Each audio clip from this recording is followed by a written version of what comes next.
திருவண்ணாமலையில முதல்ல யாரு கிரிவலம் போனாங்கன்னு உங்களுக்கு தெரியுமா?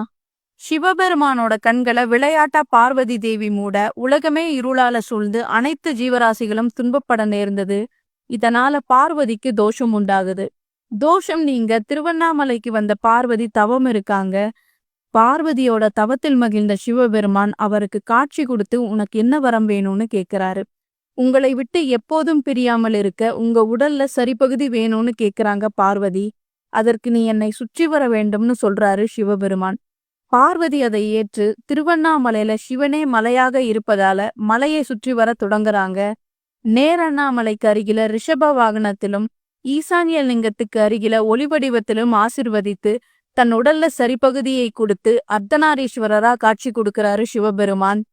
நான் எப்படி உங்களை சுற்றி வந்து ஆசிர்வாதம் பெற்றேனோ அதே போல திருவண்ணாமலைக்கு கிரிவலம் வரும் பக்தர்களையும் நீங்கள் ஆசிர்வதிக்கணும்னு கேக்குறாங்க. சிவபெருமான் அதை ஏற்கிறாரு. இந்த நிகழ்வுக்கு அப்புறம்தான் திருவண்ணாமலையில கிரிவலம் வருவது வழக்கமாச்சு.